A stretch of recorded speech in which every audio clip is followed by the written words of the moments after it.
So all of that power is great, and he's knocked people out. I just have to avoid that one shot for 8 rounds, and I believe that I can do that. So when I'm bouncing around the ring, jabbing, weaving, and doing all of these things, I know I can pick him apart and score points and make this a very, very big contest. No shit, I saw it.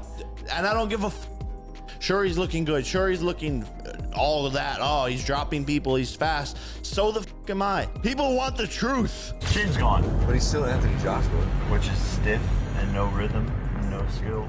Just power. You're serious about fighting him? Yeah. This is the first time where Jake is in real danger. Say what you want about money and prizes and everything else. This is going... Jake Paul responded to Anthony Joshua's recent training clips, boldly insisting he could defeat Joshua without struggle with certainty. He dismissed AJ's regimen as unimpressive. Paul argued the ex-heavyweight king appeared dull and overpraised, reinforcing his view he already matches Joshua's tier in his mind fully. His remarks quickly sparked online discussion. I would love it. I would love it. I'd love to walk into the Lion's Den and have everyone saying fuck Jake Paul and then knock someone out like he did tonight. So we'll see what happens, but I know I can do it. Who's that someone? Anthony Joshua. I know there's been a lot of noise today about a certain Tyson Fury placing £1 million on you to knock Anthony Joshua out if that fight's made. What's your response? Jake Paul has begun his training camp toward a clash against Anthony Joshua, and his confidence stands at its peak. He's openly proclaiming he can decisively beat AJ, ridiculing Joshua's chin, questioning his timing, and downplaying his complete ability. Paul maintains that Joshua remained predictable, convinced this bout will show he deserves his place among the heavyweight elite on the global boxing scene today as well.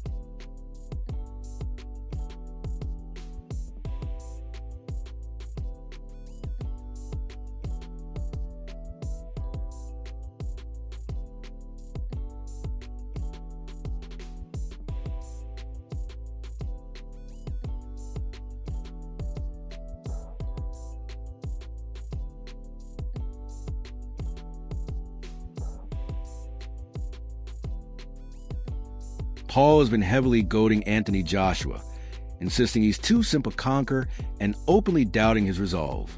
On his podcast, Paul claimed Joshua lacks durability, branding him rigid and lacking craft inside ring. He's not merely taunting. He truly appears to believe Joshua remains exposed and reachable, turning that conviction into drive to prove this bout stands as a decisive shift within his growing reputation. Own words are that AJ's got no chin, he's stiff, and he's got no rhythm. What a fool. What an absolute idiot. He's going to get absolutely annihilated. If this is real, he's going to get absolutely annihilated. And, you know, who can blame Joshua? Who could blame him? Offering him this guy for 40 or 35 million. God almighty. It's unbelievable. Put it that way. At the latest media conference, Paul strongly defended his mentality, claiming he reached his position now through what he labels stubbornly bold optimism. He acknowledged that countless fans doubt him, yet asserted that his unbroken confidence has powered his climb even when nobody expects victory. By accepting what critics name delusion, Paul views it instead as strength, a rare form of relentless belief that drives him beyond boundaries and leaves him ready to astonish the entire world right here today. In less than a month, why are you doing this? I like to challenge myself. I like to take on the biggest, the best. I said anyone, anytime, any place. I truly mean that. And I'm here to go out there and shock the world. I know what I'm capable of. I see him and what he's capable of. And we're going to go to war, and we'll see the best man that will win. But people say, oh, he's out of his mind, all of these things. I've gotten to where I'm at today because of delusional optimism. And so it's delusion until it's not, because look at where we're sitting today. No one ever thought that this would be possible, that we would be here when I first started boxing. And no one thinks I'm going to win. So join the list. Paul remains convinced he can defeat Anthony Joshua, highlighting what he views as clear flaws within Joshua's recent outings in ring. On his show, Paul sharply attacked Joshua, claiming he lacks a chin, shows limited craft, and moves rigid throughout. He argues Joshua's latest knockout defeat to Daniel Dubois revealed fading resilience, making this the ideal time to challenge. In Paul's view, his unusual rhythm confidence and rising surge grant him a true chance in what most deem a high-risk matchup. Ask then again. Doing this? Well, I think it's because he genuinely believes there is a chance he can win this. I think he's calculated everything about Anthony Joshua's circumstances and he's gone, yeah, I actually think I can do this. I can leapfrog so many years of having to build and go through the ranks and do all that stuff by beating a shot-born Anthony Joshua. And what are the factors in Jake Paul believing this? Well, it would be firstly that AJ received a loss in his most recent fight. Anthony Joshua's not been in the ring since September 2024, so over a year by the time him and Jake Paul get in the ring together. It will have been around 15 months. It was the manner of Joshua's loss where he looked terrible. He looked like a fighter that was well past his best. His timing wasn't there. He even looked a little bit chinny, dare I say. I mean, I still think he's got a good chin. The shot he took from Dubois was absolutely massive and would have knocked down many heavyweights. And he showed decent powers of recovery to get up and struggle through for as long as he did before his over-aggression and miscalculation with the type of shots he was using got him knocked out by Dubois. But if you're deluded enough like Jake Paul, then perhaps you look at that and go, he landed a massive right hand on Joshua's chin. Why can't I do the same? I believe myself to be a very big puncher. And it's that old saying, isn't it? You know, you shoot for the stars, you might at least land on the moon. And I think that's kind of why Jake Paul's maybe got to where he is in life, because he does have... Jake Paul frames this fight as his day of reckoning, viewing it as a defining stage that could confirm his standing as a legitimate boxer. He views beating Anthony Joshua not as just another marquee matchup, but as evidence that he rightfully exists among boxing's elite. Paul insists that by taking on Anthony Joshua, a true heavyweight and former unified champion, he has finally proven he belongs at the sport's highest tier. According to Paul, once he beats Joshua, every shadow of doubt fades. No one will doubt me. They told me, fight a real boxer. They told me, face someone your size.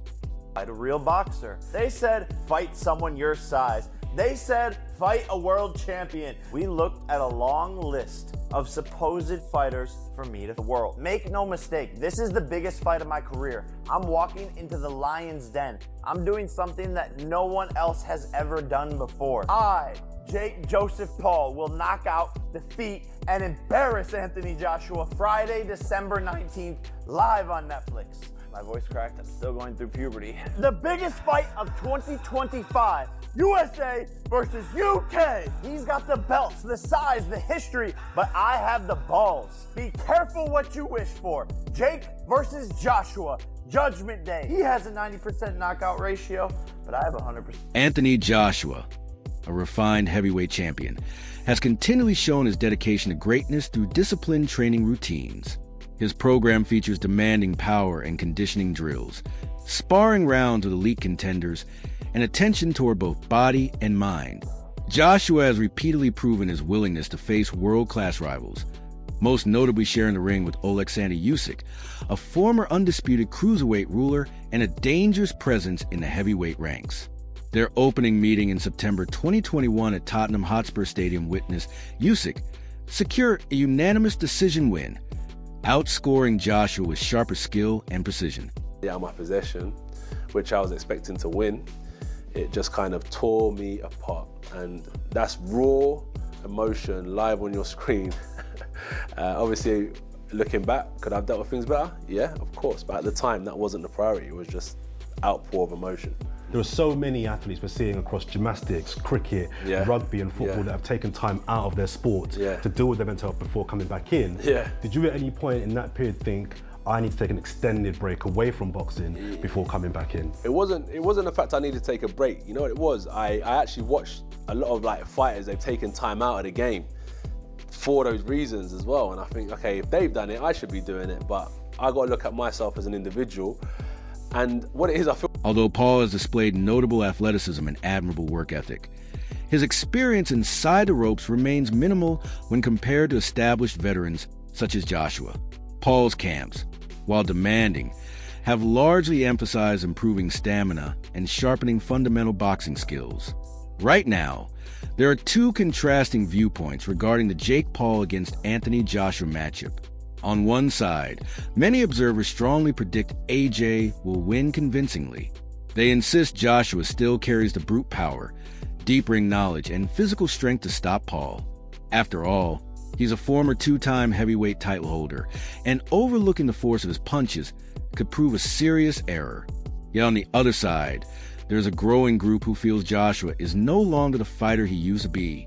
Concept presented by The Ring Magazine. And today, folks, I want to talk about one word: delusion. It exists to a degree I don't think I've ever seen in any other combat sports athlete, maybe Conor McGregor, but I don't really see it even that level when we're talking about what Jake Paul is going to try to do versus Anthony Joshua. Not just beat him, but in Jake Paul's own words, and we'll get into it in a second, he wants to and thinks he will knock Anthony Joshua out cold. And I think a lot of things are happening right now. People are on one end of the spectrum saying Anthony Joshua is going to flatline Jake in under 30 seconds, and if it goes past that, then AJ's a fraud and his time in the sport is done. I don't necessarily agree with that, and I'll explain why later. The other side is going, you know what? Jake might actually catch AJ. Jake might actually shock everyone because AJ got put down in his last fight. He got put down by Andy Ruiz. He's been hurt in a couple of different fights at this point. Maybe his chin's completely gone, and Jake has the speed and power to still put him down, even at the level Jake is currently residing in, which is only being in the sport for 5 years. I don't really agree with that either. I'm somewhere in the middle, but I'll say this. That word delusion I just talked about a second ago, it's Jake's biggest strength. It's the reason he's even in this fight with AJ. It's the reason that he's gotten as good as he has in the short amount of time he's been boxing. But maybe more importantly than that, this may be where his delusion finally leads to the end of Jake Paul's career. Because delusion in this business can get you hurt real bad. And I think for the first time, Jake Paul's delusional idea about how good he is in the sport and what he can do may have led him a bit too far. This is the first time where Jake is in real danger. Say what you want about money. Major figures like Tyson Fury have even sided with Paul here, suggesting he could stop Joshua, calling AJ a fading force. For them, Paul's growing power and Joshua's apparent regression make the upset not only plausible, but probable. This matchup falls under full professional terms. It is not an exhibition. The contest is set for 8 rounds of 3 minutes apiece, with both fighters wearing standard 10-ounce gloves. Anthony Joshua is required to weigh in at 245 pounds, or under, a limit that adds a strategic layer to the bout. All proceedings sit beneath the Marquis of Queensberry Code, meaning knockout stand, and the outcome marks both fighters' official ledgers. Joshua using Jake Paul as a tune-up to fight you. What are your thoughts on that? I don't know about tune-up. I think Jake Paul knocks him out. Seriously? Yeah. Why so? What impresses you about Jake Paul? I just think Jake Paul would knock AJ out. I think AJ's a spent force, and I think Jake Paul's on the rise. And I like his new heavyweight. Abel Sanchez firmly predicts Anthony Joshua will finish Jake Paul with punishing clarity. In a recent segment, he stated, "I see Jake Paul getting knocked out." Sanchez doesn't frame this fight as simple entertainment. He believes Joshua's seasoning, power, and mature skill set will overpower Paul convincingly. He dismisses Paul's ability outright, calling the bout borderline absurd and implying Joshua's superiority will be unmistakable. The Jake Paul versus Anthony Joshua matchup materialized unexpectedly, surprising even experienced figures in the sport. At first, Joshua had alternative names in motion, but Paul's camp delivered an offer blending huge financial incentive with worldwide attention. Anthony, for anything, I don't think that he's doing something wrong. I think that he's doing what he needs to do for himself, which is the proper thing to do, in my opinion. Now, as far as the fight, I think that maybe 6-7 rounds, maybe 5-6-7 rounds, Anthony will catch him with some shots and put him down, and I think the fight will be stopped. I don't think Jake presents a problem. I think that it's a low risk, high reward for Anthony. The Ring 4, November 22nd. Watch. Eddie Hearn disclosed there was originally a smaller plan for an 8-round matchup.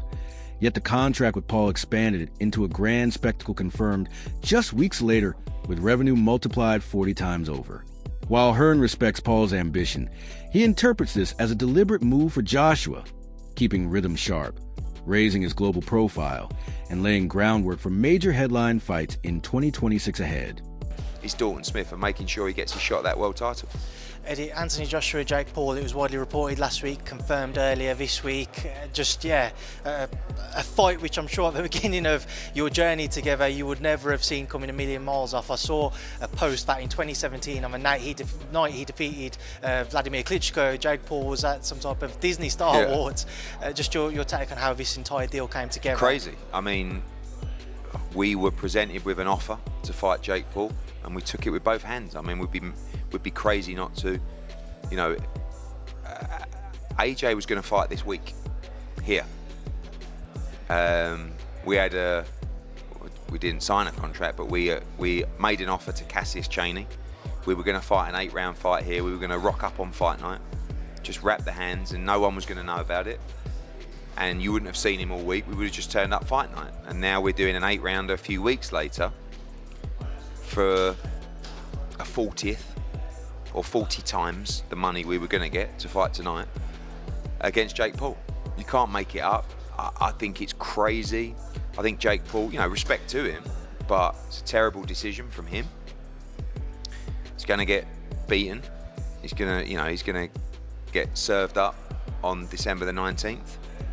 And we're going to move on with our plans for a massive 2026, which is to fight Tyson Fury and try and position ourselves to fight for the world heavyweight title. This isn't for, I mean, say it's not a cash grab. I mean, we're fighting for the money, the profile a little bit, the ability just to run out, which is what we were going to do here. But nothing changes for us in terms of the focus of what we want from AJ's career. This isn't like, oh, we're going to fight Jake Paul and retire. This is just a quick little Christmas bonus. At the formal presser announcing the bout, Jake Paul was questioned on how he settled on Anthony Joshua as his next opponent after the Tank Davis fight collapsed. He explained that once Davis withdrew permanently, his team rushed to secure alternatives, and his promoters contacted multiple marquee names. Ultimately, Paul selected Joshua because he viewed it as a genuine contest, not a social media spectacle. He stressed that this is a type of challenge that elevates his career. Instead of choosing a soft option, he pushed himself, convinced that fighting a former heavyweight ruler will validate everything he's built. Anthony Joshua responded to the Jake Paul matchup with a blend of clarity and intent.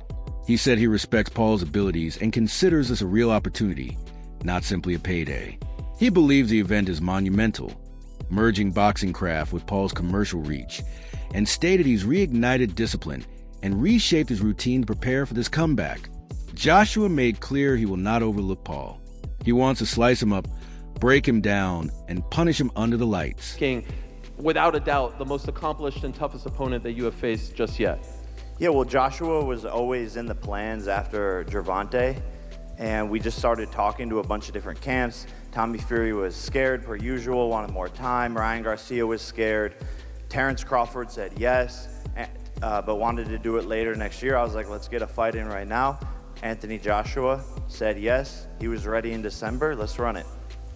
AJ, my man, Femi, it's good to see you. It's great to see you. How did this come across your radar? And could I ask, what was your initial reaction when you found out that there was a possibility of fighting Jake Paul this year on Netflix? Thank you for having me. Well, you gotta give credit to Jake and his team. They reached out to me, to be fair. And it was a great opportunity for me. So it's an opportunity for me to fight. I wanted to take 12 months out of the game, and I'd done that. And then it was time to get back to work. So I was planning on fighting anyway. And actually I would have been fighting this weekend if I had it my way. And this opportunity presented itself. And I said, yeah, why not? It's great. I think it's massive. It's colossal. It's making big news. We're bringing marketability together with ability. Those two worlds collide. You got Jake Paul versus Anthony Joshua. And we're here in Miami. We're bringing Europe, Africa, Asia, Nigeria, the whole world together to watch this show on Netflix. What's your call? Can Jake Paul truly overcome Anthony Joshua? Or does AJ remain far too imposing? Leave your take in the comments below.